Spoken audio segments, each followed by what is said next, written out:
नमस्कार मित्रांनो, कसे आहात सगळे? मस्त मजेत ना? एस क्लास एज्युकेशन बाय सुहानीमध्ये तुम्हा सर्वांचं मनापासून स्वागत आहे.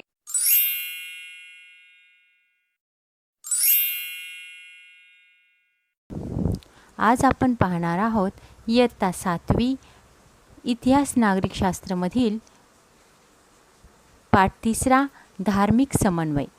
आता धार्मिक समन्वय म्हणजे काय? मित्रांनो, तुम्हाला माहीतच आहे, आपला देश विविध भाषा, विविध धर्म, विविध जाती, पंथ यांनी नटलेला आहे. म्हणजे आपल्या देशामध्ये विविधता आहे. पण आपल्याला हेही माहिती आहे की आपल्या विविधतेतच एकता आहे.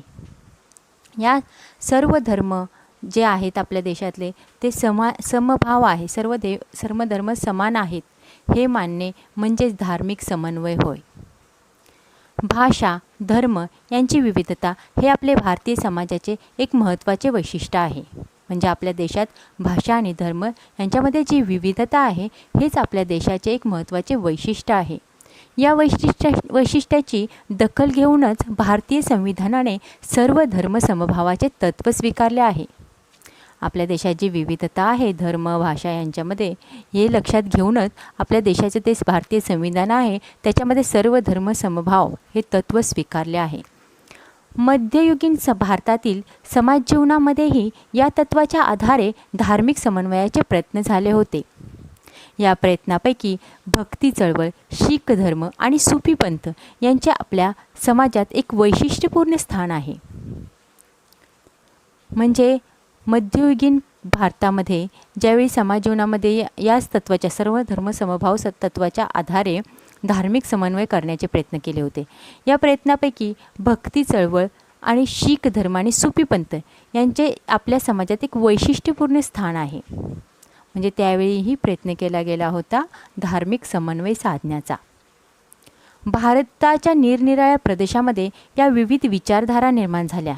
त्यांच्या ईश्वर भक्तीबरोबरच धार्मिक आणि सांप्रदायिक समन्वयावर भर दिला. यासंबंधीची माहिती आपण या पाठात घेणार आहोत.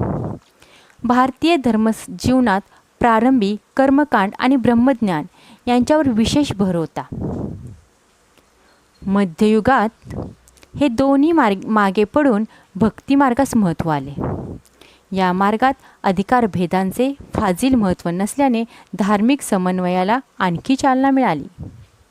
भारतातील वेगवेगळ्या प्रांतांमध्ये स्थानिक परिस्थितीला अनुसरून भक्तिपंथाचे वेगवेगळे आविष्कार आढळून येतात. या पंथाने संस्कृत भाषेऐवजी सर्वसामान्यांच्या भाषांचा अवलंब केला. त्यामुळे अशा प्रादेशिक भाषांच्या विकासासाठी या धार्मिक चळवळीचा हातभार लागला. भारतीय धर्मजीवनात पहिल्यांदा काय झालेलं, प्रारंभी कर्मकांड आणि ब्रह्मज्ञान यांना जास्त महत्त्व दिलं गेलं होतं.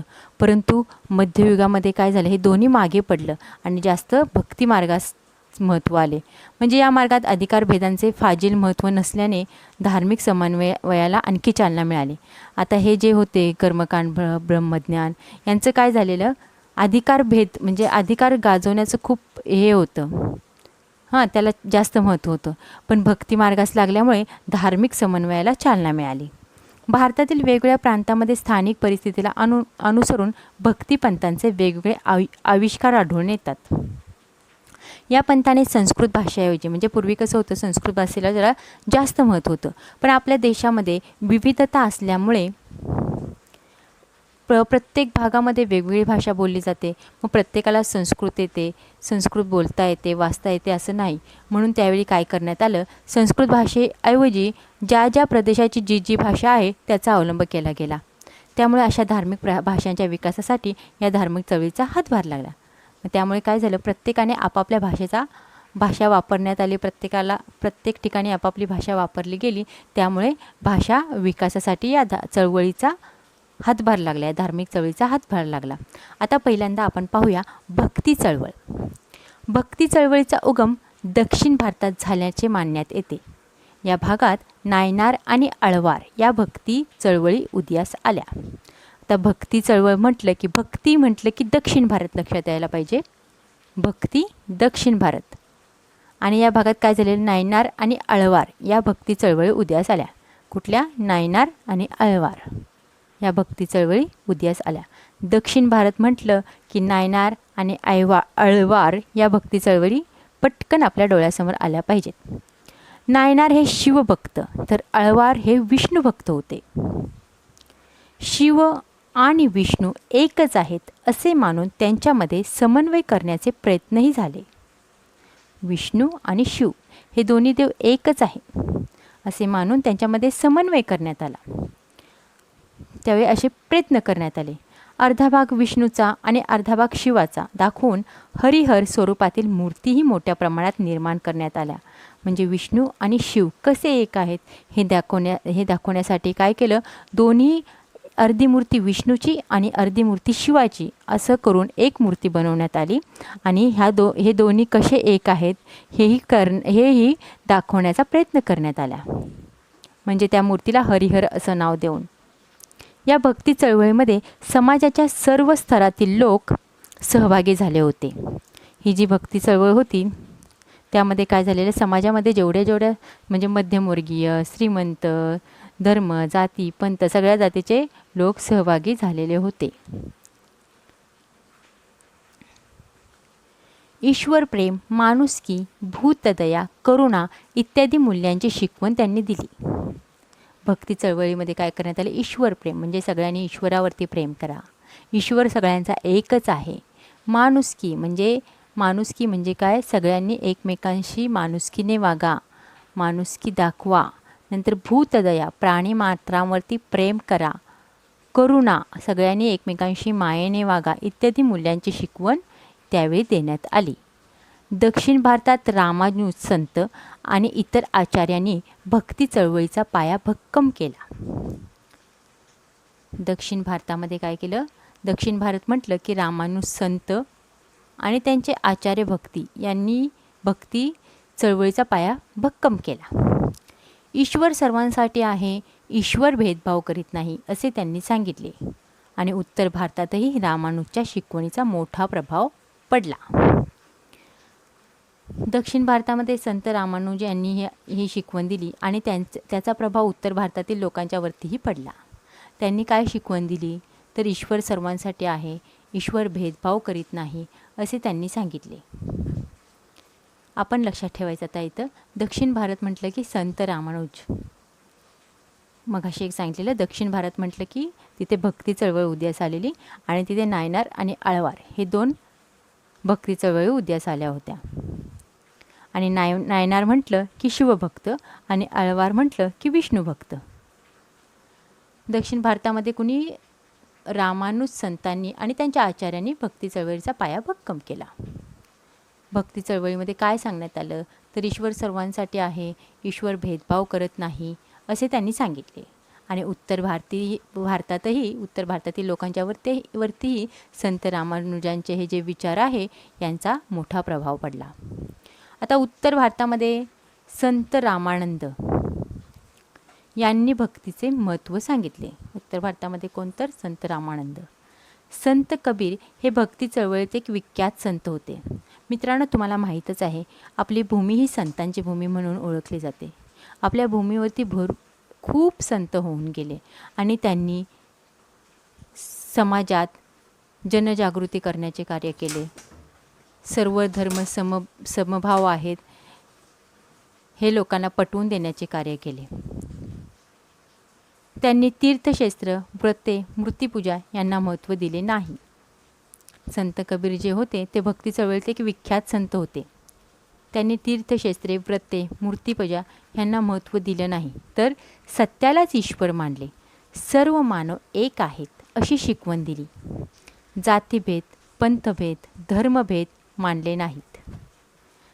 त्यांना हिंदू मुस्लिमांचे ऐक्य साधायचे होते. त्यांनी हिंदू मुस्लिम अशी दोन्ही धर्मातील कट्टर लोकांना कडक शब्दात फटकारले. संत कबीर जे होते त्यांनी काय केले तर सत्यालाच ईश्वर मानले. म्हणजे सत्य जे आहे तेच ईश्वर आहे असे त्यांनी मानले. त्यांनी जातीभेद, पंथभेद, धर्मभेद मानले नाहीत संत कबीरांनी. आणि हिंदू मुस्लिम हे एकच आहेत, ऐक्य साधायचे होते त्यांना. हा त्यांचा मेन उद्देश होता.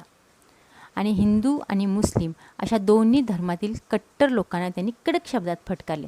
म्हणजे जे जे लोक हिंदू आणि मुस्लिम यांच्यामध्ये फूट पाडत होते त्या लोकांना त्यांनी कडक शब्दात फटकारले. हे आता संत कबीरांनी केलेलं कार्य आहे. संत कबीरांनी कुठं? उत्तर भारतामध्ये हे कार्य केलेलं आहे. संत कबीर, संत रामानंद यांनी उत्तर भारतामध्ये हे कार्य केले आहे. आता आपण पाहणार आहोत बंगालमध्ये. बंगालमध्ये चैतन्य महाप्रभू यांनी कृष्ण भक्तीचे महत्त्व सांगितले. बंगालमध्ये काय झालेलं आहे तर चैतन्य महाप्रभू यांनी कृष्ण भक्ती याचे महत्त्व सांगितले आहे. त्यांच्या उपदेशामुळे लोक जातीची आणि पंथाची बंधने ओलांडून भक्ती चळवळीत सहभागी झाले. संत चैतन्य महाप्रभू यांनी असे उपदेश केले की त्यामुळे लोक जातीची आणि पंथाची बंधने ओलांडून भक्ती चळवळीत सहभागी झाले. चैतन्य महाप्रभूच्या प्रभावाने शंकरदेव यांनी आसाममध्ये कृष्ण भक्तीचा प्रसार केला. चैतन्य महाप्रभू कसे होते? कृष्ण भक्त होते. त्यांनी लोकांना सर्व बंधने वगैरे झुगारून भक्ती चळवळीत कसे सहभागी करायचे ते त्यांनी हे कार्य केलेले आहे. कुणी? तर चैतन्य महाप्रभू. आणि चैतन्य महाप्रभू यांच्या प्रभावाने शंकरदेव एक होते, त्यांचे अनुयायी झाले. त्यांनी काय केलं? आसाममध्ये कृष्ण भक्तीचा प्रसार केला. आणि गुजरातमध्ये शंकरदेव म्हटलं की आसाममध्ये त्यांनी कृष्ण भक्तीचा प्रसार केला आहे. आणि गुजरातमध्ये संत नरसिंह मेहता हे प्रसन्न वैष्णव संत होऊन गेले. ते निस्सीम कृष्ण भक्त होते. गुजरातमध्ये कोण? तर संत नरसिंह मेहता. गुजरात संत नरसिंह मेहता यांनी ते काय होते तर वैष्णव संत होऊन गेले. आणि ते निस्सीम कृष्ण भक्त होते. त्यांनी समतेचा संदेश दिला. त्यांना गुजराती भाषेचे आद्य कवी म्हणतात. आता इथं आपल्याला लक्षात ठेवायचं आहे गुजराती भाषेचे आद्य कवी कोण? तर संत नरसिंह मेहता. संत नरसिंह मेहता गुजराती भाषेचे आद्य कवी. आता आपण पाहणार आहोत संत मीराबाई. आपल्या देशात एवढे संत होऊन गेले, संतांच्या बरोबर महिला संतही होत्या. त्यांनी मोठी कामगिरी बजावली आहे. तर आपण पाहणार आहोत संत मीराबाई. संत मीराबाई ही कृष्ण भक्तीचा महिमा सांगितला. संत मीराबाईंनी कृष्ण भक्तीचा महिमा सांगितला. त्या मेवाडच्या राजघराण्यातील होत्या. बघा, संत मीराबाई मेवाडच्या राजघराण्यातील होत्या. परंतु राजघराण्यातील सुखाचा त्यांनी त्याग करून त्या कृष्ण भक्तीत तल्लीन झाल्या. राजस्थानी आणि गुजराती भाषांमध्ये त्यांनी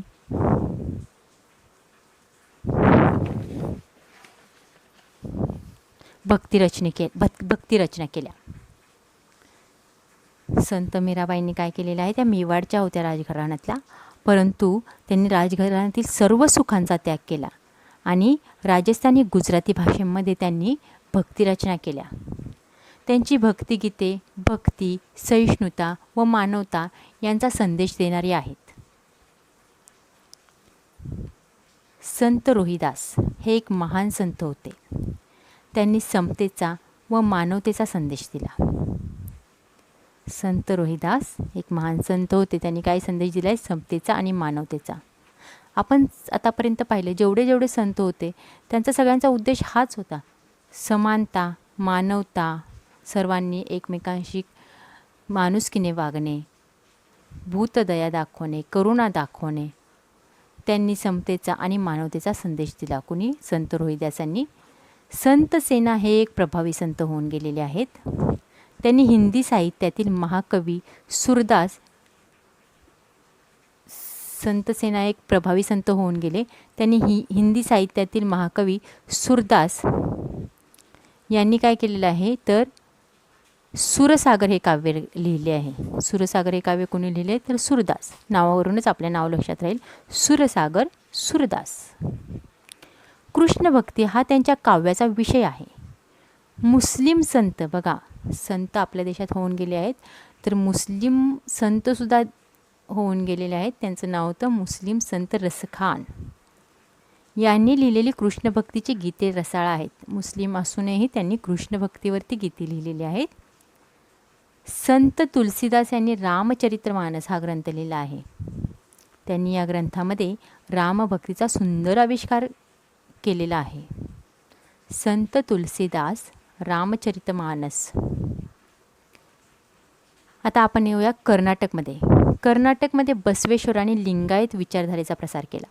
लिंगायत विचारधारा म्हटलं की लगेच संत बसवेश्वर आपल्या डोळ्यापुढे आलेले पाहिजेत. कर्नाटकात त्यांनी काय केलेलं आहे? लिंगायत विचारधारेचा प्रसार केला आहे. त्यांनी जातीभेदाला विरोध केला. श्रमप्रतिष्ठेचे महत्त्व सांगितले. त्यांचे काय कवे कैलास हे प्रसिद्ध वचन आहे. बसवेश्वरांचे प्रसिद्ध वचन काय कवे कैलास. याचा अर्थ असा आहे, श्रम हाच कैलास होय. म्हणजेच आपण जे कष्ट करतो तोच कैलास, म्हणजे तेच महत्त्वाचं आहे, तोच देव आहे. आपला श्रम हाच देव आहे, असा त्याचा अर्थ आहे. आपल्या चळवळीमध्ये स्त्रियांनाही सहभागी करून घेतले त्यांनी, संत बसवेश्वरांनी. अनुभव मंटप या सभागृहामध्ये होणाऱ्या धर्मचर्चेत सर्व जातीचे स्त्री पुरुष सहभागी होऊ लागले. त्यांनी आपली शिकवण कन्नड या लोकभाषेमध्ये वचन साहित्याच्या माध्यमातून दिली. त्यांच्या कार्याचा समाजावर मोठा परिणाम झाला. बसवेश्वरांच्या अनुयायांनी मराठी भाषेतही रचना केल्या आहेत. त्यापैकी मन्मथ स्वामी यांनी लिहिलेला परमर रहस्य हा ग्रंथ प्रसिद्ध आहे. आता आपण पाहणार आहोत बसवेश्वरांचं कार्य. बसवेश्वरांनी कर्नाटकात लिंगायत विचारधारेचा प्रसार केला. त्यांनी जातीभेदाला विरोध केला आणि श्रमप्रतिष्ठेला महत्त्व दिलेले आहे. त्यांचे काय कवे कैलास हे प्रसिद्ध वचन आहे. काय कवे कैलास याचा अर्थ असा आहे की श्रम हाच कैलास आहे. आपलं जे कार्य आहे, आपण जे श्रम करतो तेच आपला देव आहे, असा याचा अर्थ आहे. आपल्या चळवळीमध्ये त्यांनी स्त्रियांना सहभागी करून घेतले. तर त्यांचा अनुभव मंटप ह्या सभागृहामध्ये धर्मचर्चेत सर्व जातीचे स्त्री पुरुष सहभागी होऊ लागले. त्यांनी आपली शिकवण कुठल्या भाषेमध्ये दिली? तर कन्नड भाषेमध्ये दिली. लोकभाषेमध्ये वचन साहित्याच्या माध्यमातून दिली. त्यांच्या कार्याचा समाजावर मोठा परिणाम झाला. बसवेश्वरांच्या अनुयायांनी मराठी भाषेतही रचना केल्या. त्यापैकी मन्मथ स्वामी यांनी लिहिलेला परमर रहस्य हा ग्रंथ प्रसिद्ध आहे. मराठी भाषेमध्ये ग्रंथ लिहिला गेला मन्मथ स्वामी यांनी. त्या ग्रंथाचं नाव आहे परमर रहस्य. कर्नाटकमध्ये पंप पुरंदरदास इत्यादी थोर संत होऊन गेले आणि त्यांनी कन्नड भाषेत अनेक भक्ती कवने केली आहेत. भक्ती कवने रचली आहेत. अजून 2 संतांची नावं कर्नाटकमध्ये होऊन गेलेली सांगितली त्यांनी, संत पंप आणि पुरंदरदास. आता आपण पाहणार आहोत महानुभाव पंथ. 13व्या शतकात चक्रधर स्वामींनी महाराष्ट्रात महानुभाव पंथ प्रवर्तित केला. हा कृष्ण भक्तीचा उपदेश करणारा पंथ आहे. श्री गोविंद प्रभू हे चक्रधर स्वामींचे गुरु होते. चक्रधरांच्या शिष्यामध्ये सर्व जाती जमातीतील स्त्री पुरुषांचा समावेश होता. ते समतेचे पुरस्कर्ते होते. त्यांनी महाराष्ट्रभर भ्रमंती करत मराठीतून उपदेश केला. संस्कृतऐवजी मराठी भाषेला प्राधान्य दिलं. त्यामुळे मराठी भाषेचा विकास झाला. मराठी भाषेमध्ये विपुल ग्रंथनिर्मिती झाली. या पंथाचा प्रसार महाराष्ट्रात प्रामुख्याने विदर्भ आणि मराठवाडा या भागात झाला. विदर्भातील रुद्रपूर या पंथाचे महत्त्वाचे स्थान होय. पंजाब, अफगाणिस्तान अशा दूरवरच्या प्रदेशापर्यंत पोहोचला. म्हणजे आपल्या मराठी भाषेमध्ये ग्रंथनिर्मिती होण्यासाठी चक्रधर स्वामी यांचा फार मोठा वाटा आहे. 13व्या शतकात चक्रधर स्वामींनी महानुभाव पंथ प्रवर्तित केला आणि हा पंथ कसा होता? तर कृष्ण भक्तीचा उपदेश करणारा होता. श्री गोविंद प्रभू हे चक्रधर स्वामींचे गुरु होते. कोण होते? गुरु होते. चक्रधर स्वामींचे गुरु कोण? तर श्री गोविंद प्रभू. चक्रधरांच्या शिष्यामध्ये सर्व जाती जमातीतील स्त्री पुरुषांचा समावेश होता आणि ते कसे होते? समतेचे पुरस्कर्ते होते. म्हणजे समानता, स्त्री पुरुष असू दे, जाती जमाती असू दे, सर्व समान आहेत अशी त्यांची शिकवण होती. त्यांनी महाराष्ट्रभर भ्रमंती करून मराठीतून उपदेश केला. त्यांनी काय केलं तर मराठी भाषेतून उपदेश केला. त्यामुळे काय झालं, मराठी भाषेला प्राधान्य मिळाले आणि त्यांच्या शिकवणीवरती वगैरे सर्वांनी काय केलं, मराठी भाषेमध्ये विपुल बऱ्याच जणांनी विपुल ग्रंथनिर्मिती मराठी भाषेमध्ये केली. त्यामुळे मराठी भाषेची चांगलीच प्रगती झाली आणि या पंथाचा प्रसार महाराष्ट्रात प्रामुख्याने विदर्भ आणि मराठवाडा या भागामध्ये झाला.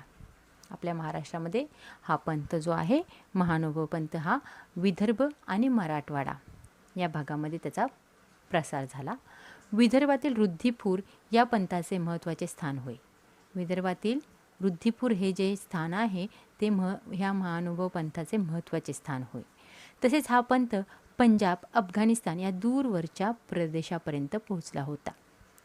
या पंथाचा प्रसार पंजाब आणि अफगाणिस्तान अशा दूरवरच्या प्रदेशापर्यंतही पोहोचला होता. आता बघा, महानुभव पंथाच्या अनुयायांनी केलेल्या काही रचना पुढीलप्रमाणे आहेत.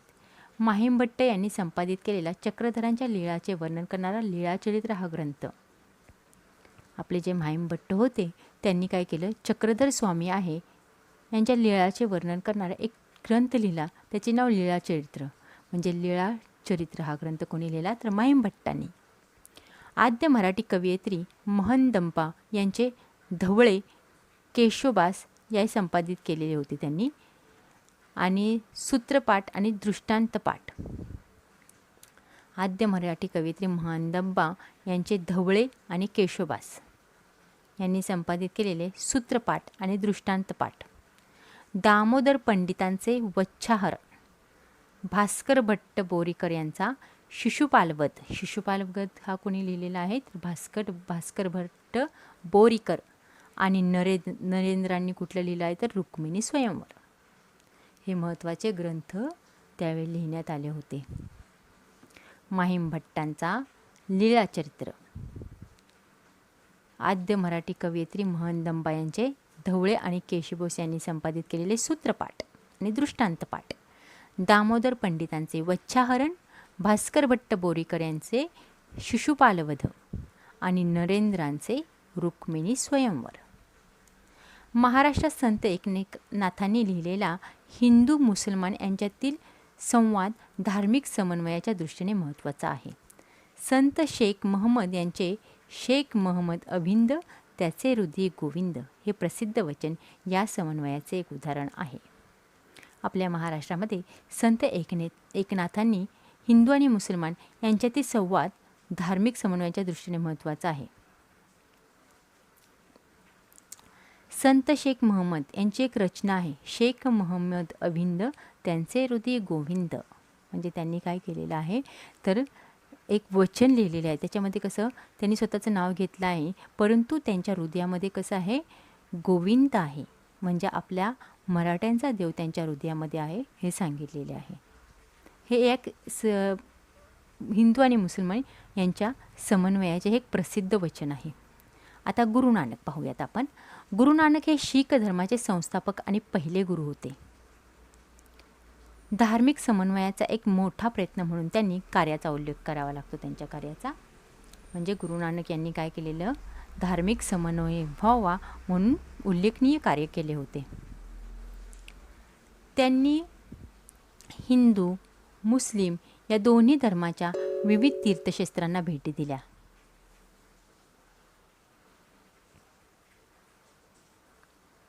ते मक्केलाही गेले.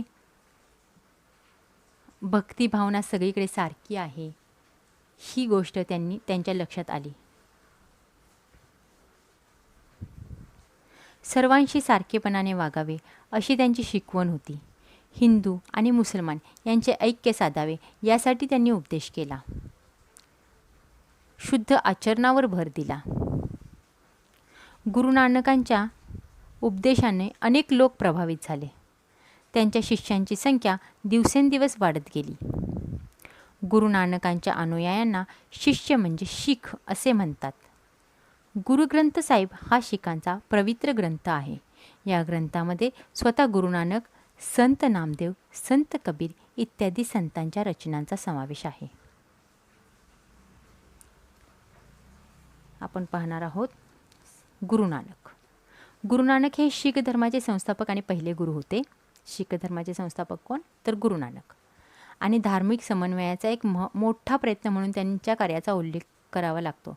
म्हणजे गुरु नानकांनी धार्मिक समन्वय व्हावा म्हणून कार्य केले आहे. त्यांनी हिंदू आणि मुस्लिम या दोन्ही धर्माच्या तीर्थक्षेत्रांना भेटी दिल्या. ते मक्केलाही गेले आणि तीर्थक्षेत्रांनाही भेटी दिल्या. भक्ती भावना सगळीकडे सारखीच आहे ही गोष्ट त्यांच्या लक्षात आली. सर्वांशी सारखेपणाने वागावे अशी त्यांची शिकवण होती. हिंदू आणि मुसलमान यांचे ऐक्य साधावे यासाठी त्यांनी उपदेश केला आणि शुद्ध आचरणावर भर दिला. गुरु नानकांच्या उपदेशाने अनेक लोक प्रभावित झाले. त्यांच्या शिष्यांची संख्या दिवसेंदिवस वाढत गेली. गुरु नानकांच्या अनुयायांना शिष्य म्हणजे शीख असे म्हणतात. गुरु ग्रंथ साहिब हा शीखांचा पवित्र ग्रंथ आहे. या ग्रंथामध्ये स्वतः गुरु नानक, संत नामदेव आणि संत कबीर इत्यादी संतांच्या रचनांचा समावेश आहे. गुरु ग्रंथ साहिब हा शीखांचा धर्मग्रंथ आहे, परंतु त्याच्यामध्ये संत कबीर, संत नामदेव आणि स्वतः गुरु नानक या संतांच्या रचनांचा समावेश आहे. म्हणजे इथेच त्यांनी धार्मिक समन्वय साधण्याचा प्रयत्न केला आहे. गुरु नानकांनंतर शीखांचे 9 गुरु झाले. गुरु गोविंद सिंग हे शीखांचे 10वे गुरु होते. गुरु गोविंद सिंग हे शीखांचे 10वे गुरु होते. त्यांच्यानंतर सर्व शीख गुरु गोविंद सिंगांच्या आज्ञेप्रमाणे गुरु ग्रंथ साहिब या धर्मग्रंथालाच गुरु मानले लागले. म्हणजे गुरु नानकांच्या नंतर एक 10वे गुरु झाले, हे 9वे गुरु होते गुरु नानक. त्यांच्यानंतर एक गुरु झाले ते गुरु गोविंद सिंग. मग गुरु नानकांच्या नंतर शीख जे लोक होते त्यांनी काय केलं, गुरु गोविंद सिंगांच्या आज्ञेप्रमाणे गुरु ग्रंथ साहिब हा धर्मग्रंथाला गुरु मानून राहू लागले. आता आपण पाहूयात सुफी पंथ. सुफी हा इस्लाममधील एक पंथ आहे. बघा, इस्लाममध्ये एक पंथ होता, तो होता सुफी पंथ. परमेश्वर प्रेममय आहे. प्रेम आणि भक्ती या मार्गानेच परमेश्वरापर्यंत पोहोचता येते अशी सुफी साधूंची श्रद्धा होती. इस्लाम धर्मामध्येही इस्लाम धर्माच्या पंथामध्ये सुद्धा ही शिकवण आहे. काय शिकवण आहे तर परमेश्वर प्रेममय आहे. प्रेम आणि भक्ती या मार्गानेच परमेश्वरापर्यंत पोहोचता येतं अशी सुफी साधूंची श्रद्धा होती. सर्व प्राणीमात्रावर प्रेम करावे, परमेश्वराचे चिंतन करावे, साधेपणाने राहावे अशी शिकवण होती त्यांची. ख्वाजा मोइनुद्दीन चिश्ती आणि शेख निजामुद्दीन अवलिया हे थोर सुफी संत होत. इस्लाम धर्मीयांचे जे संत होते त्यांची नावं इथे दिलेली आहेत. ख्वाजा मोइनुद्दीन चिश्ती आणि शेख निजामुद्दीन अवलिया हे थोर सुफी संत होते. सुफी संतांच्या उपदेशामुळे हिंदू मुसलमान समाजात ऐक्य निर्माण झाले. भारतीय संगीतात सुफी संगीत परंपरेने मोलाची भर घातली आहे. संतांनी सांगितलेला भक्तिमार्ग सर्वसामान्यांना आचरणात सोपा होता. सर्व स्त्री पुरुषांना भक्ती चळवळीमध्ये प्रवेश होता. संतांनी आपले विचार लोकभाषेतून मांडले. सर्वसामान्य लोकांना ते अधिक जवळचे वाटले. भारतीय संस्कृतीची जी जडणघडण झाली आहे तिच्यामध्ये भक्तिमार्गाचा फार मोठा वाटा आहे. आपण आता सुफी पंथ पाहिला. सुफी पंथ हा इस्लाम धर्मियांचा एक पंथ आहे, पण त्याच्यामध्येही हाच उपदेश केलेला आहे की सर्व प्राणीमात्रावर प्रेम करावे, परमेश्वराचे चिंतन करावे, साधेपणाने राहावे अशी शिकवण दिली गेली आहे. म्हणजेच आत्तापर्यंत आपण जेवढे पंथ पाहिले त्या सर्वांमध्ये हीच शिकवण आहे. म्हणजेच इथे धार्मिक समन्वय साधण्याचा सर्व संतांनी प्रयत्न केलेला आहे. हिंदू मुस्लिम हा भेदभाव मानायचा नाही हे सांगितलं गेलं आहे. संतांनी सांगितलेला भक्तिमार्ग सर्वसामान्यांना आचरणात सोपा होता आणि सर्व स्त्री पुरुषांना भक्ती चळवळीमध्ये प्रवेश होता. संतांनी आपले विचार लोकभाषेतून मांडले. ज्या भागातील जी भाषा आहे त्या भाषेतूनच ते विचार मांडण्यात आलेले आहेत. सर्वसामान्य लोकांना ते अधिक जवळचे वाटले. भारतीय संस्कृतीची जी जडणघडण झाली तिच्यामध्ये भक्तिमार्गाचा फार मोठा वाटा आहे. तर मित्रांनो, आत्ताच आपण पाहिले की आपल्या देशामध्ये धार्मिक समन्वय कशा प्रकारे साधण्यात आला. धन्यवाद. मित्रांनो, तुम्हाला जर हा व्हिडिओ आवडला असेल ना तर नक्कीच व्हिडिओला लाईक करा, शेअर करा. त्याचबरोबर यांसारखे नवनवीन व्हिडिओज पाहण्यासाठी चॅनलला सबस्क्राईब करा आणि नोटिफिकेशन बेल आयकॉनवर क्लिक करा. म्हणजेच मी जेव्हा यांसारखे नवनवीन व्हिडिओज अपलोड करेन तेव्हा तेव्हा तुम्हाला त्याचं नोटिफिकेशन मिळत राहील. मित्रांनो, असेच छान छान आणि मस्त मस्त व्हिडिओ या चॅनलवरती अवेलेबल आहेत. त्याचबरोबर 10th स्टँडर्डच्या सर्व विषयांचे व्हिडिओज देखील अवेलेबल आहेत आणि हे सगळे व्हिडिओज पाहण्यासाठी डिस्क्रिप्शन बॉक्समध्ये ज्या लिंक्स दिलेल्या आहेत त्यावर तुम्ही क्लिक करून हे सगळे व्हिडिओज पाहू शकता. चला तर मित्रांनो, आता या ठिकाणी आपण इथेच विश्रांती घेऊया. पुन्हा भेटूया नवीन पाठासोबत, नवीन व्हिडिओसोबत, नवीन टॉपिकसोबत. तोपर्यंत पाहत रहा S class education by Suhani, तेही सुहानी सूर्यवंशी या चॅनलवरती. So friends, thank you so much for watching this video. See you in next video.